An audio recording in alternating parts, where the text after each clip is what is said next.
Welcome back to Basin Motorsports for another day here.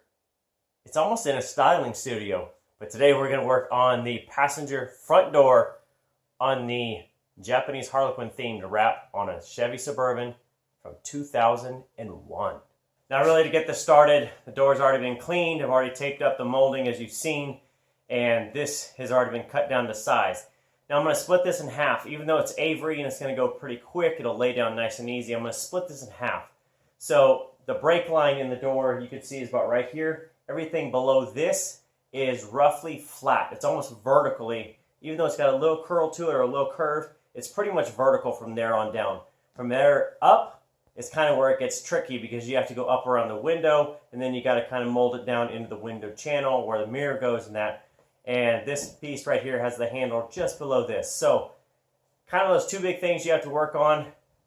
The bottom is a little bit easier than trickier around the molding, and the top is easier, but then it has to cut around the window. So take your pick. I prefer to go up and then down, but it's really going to be your choice.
So we're jumping ahead right at the end here. So once you get to the bottom, how you go over the molding is kind of up to you, but I've got it run around the moldings down through the bottom.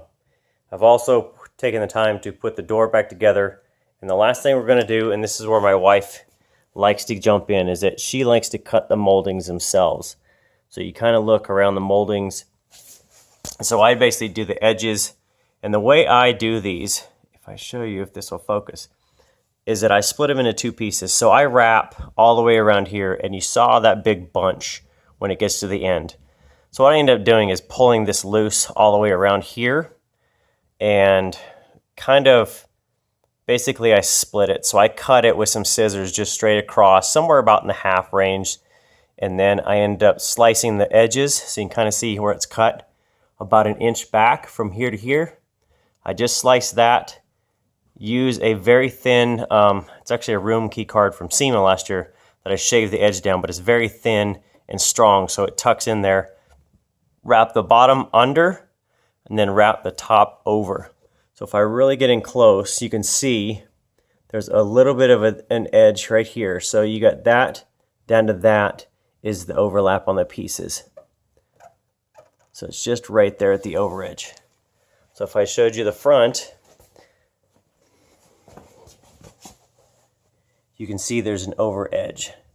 It's almost hard to detect, but you can see right there is the top of the bottom edge, and then the top goes down to right, geez, my finger right there. So you've got this much, about a finger's width of overlap between them. And once you see this in the sun in that, you really can't even tell that this is even overlapped between the two pieces. Very simple way to do it. Now you guys may try to I guess make it all match and all that stuff. Me, I just tuck it in here. And my wife is good with this. We did this on my mom's Avalanche, or my mother-in-law's Avalanche, and she was really happy with the results. And it's durable. You don't have to worry about that peeling that way. So you can see the back edge is done all the way around. You can just look in there. All the way cut, all the way down and in, all the way down, all the way around, all the way done. Now from there, what we'll do is we will jump into the doors. So I'd plan to wrap the roof completely so that we can do any side of the vehicle. Still gotta do that, so I will do that separately to show you the Avery piece, which is a lot easier than the Orifal orange. But it's easy, I'm gonna do the same technique. Hood is finished, this door is finished. Now I can do the orange on the fender. I can do the next door here, which is gonna be orange. And then I need to jump to the very back corner as orange. So I'm gonna overlap these just a smidge, probably like the 1/4 inch between the black and the orange on the recorder. And I want the front half to go second for the install so that I can overlay it to the back half. That way just the wind won't catch the edge and peel it or anything like that. So think about it, wind is gonna go over it that way and it'll be no issue. So if you have any questions on how to do the door itself, if I didn't show enough on something, let me know. This thing's gonna go fast now. If I can get the roof done, and we're just gonna alternate panels doing fender, I'll do the door, do the back quarter, and I'll do this side in the front half will be black and the back door will be black. So it's gonna go really quick. The Avery lays down very nice. That's why I jumped to do this the other day. From there, it's gonna go really quick to get it done, and I'll film as much as I can, but I don't wanna make it too redundant for you guys. So maybe 3 or 4 videos on doing Suburban, just show you the basic techniques, but you got it. Otherwise, I'll give you the tips along the way, like doing around the moldings and that. Hopefully you guys are enjoying it. Hopefully you like the kind of the stop motion, the music, and the speed video and all that stuff that I've been sharing out to Instagram. Let me know. If you're not interested, hey, that's cool. Work's gonna get done regardless. So that's it. Thanks for viewing, guys. Thanks for subscribing. If you're new to the channel, and if you're still sticking around with me, appreciate you. Appreciate you a whole lot. We'll see you next time.